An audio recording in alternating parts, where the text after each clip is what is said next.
ನಮಸ್ಕಾರ ಎಲ್ಲರಿಗೂ. ಇವತ್ತಿನ ವಿಷಯ ವಿಶ್ವದ ಅತ್ಯಂತ ಕಿರಿಯ ಚೆಸ್ ಚಾಂಪಿಯನ್ಶಿಪ್ ಪಟ್ಟ ಪಡೆದಂತಹ ಗುಕೇಶ್ ಅವರ ಬಗ್ಗೆ ತಿಳಿದುಕೊಳ್ಳೋಣ. ಪೂರ್ಣ ಹೆಸರು ದೊಮರಾಜು ಗುಕೇಶ್ ಡಿ ಅಂತ ಕರಿತೀವಿ. ಜನನ 29 ಮೇ 2006 ಚೆನ್ನೈನಲ್ಲಿ. ತಂದೆ ಹೆಸರು ರಜನಿಕಾಂತ್, ತಾಯಿ ಪದ್ಮಾ.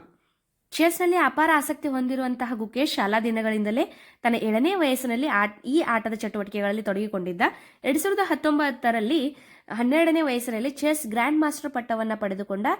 ಇವನು ಜಗತ್ತಿನಲ್ಲಿ 2ನೇ ಕಿರಿಯ ಗ್ರ್ಯಾಂಡ್ ಮಾಸ್ಟರ್ ಆಗಿ ಸಾಧನೆ ಮಾಡಿದನು. 2023ರ ಮಧ್ಯದ ವೇಳೆಗೆ ವಿಶ್ವದ ಟಾಪ್ 10 ಆಟಗಾರರ ಪಟ್ಟಿಗೆ ಈತ ಸೇರಿಕೊಂಡಿದ್ದ. ಗುಕೇಶ್ ವಿಶ್ವದ ಚೆಸ್ ಚಾಂಪಿಯನ್ಶಿಪ್ ಪಟ್ಟ ಪಡೆದಂತಹ 2ನೇ ಭಾರತೀಯ. ಈ ದಾಖಲೆಯನ್ನು ಮೊದಲಿಗೆ ವಿಶ್ವನಾಥ್ ಆನಂದ್ ಅವರು 2000 ಇಸ್ವಿಯಲ್ಲಿ ತನ್ನ 31ನೇ ವಯಸ್ಸಿನಲ್ಲಿ ಗೆದ್ದಿದ್ದರು. ತದನಂತರ 2007, 2008, 2010 ಹಾಗೂ 2012ರಲ್ಲಿ ಪುನಂ ಕಿರೀಟವನ್ನು ಗೆದ್ದಿದ್ದರು. ಚೀನಾದ ಡಿಂಗ್ ಲಿರೆನ್ ಅವರನ್ನು ಸೋಲಿಸಿ ವಿಶ್ವ ಚೆಸ್ ಚಾಂಪಿಯನ್ಶಿಪ್ ನಲ್ಲಿ 18ನೇ ವಿಶ್ವ ಚಾಂಪಿಯನ್ ಆಗುವ ಮೂಲಕ ಗುಕೇಶ್ ಈ ಕಿರೀಟವನ್ನು ಪಡೆದುಕೊಂಡಿದ್ದಾನೆ. ಇದು ನಡೆದಿದ್ದು 2024 ಡಿಸೆಂಬರ್ 12 ಸಿಂಗಪೂರ್ನಲ್ಲಿ ನಡೆದಿದೆ.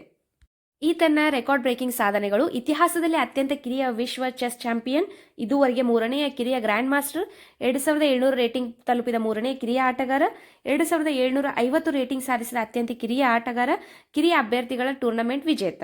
ಧನ್ಯವಾದಗಳು.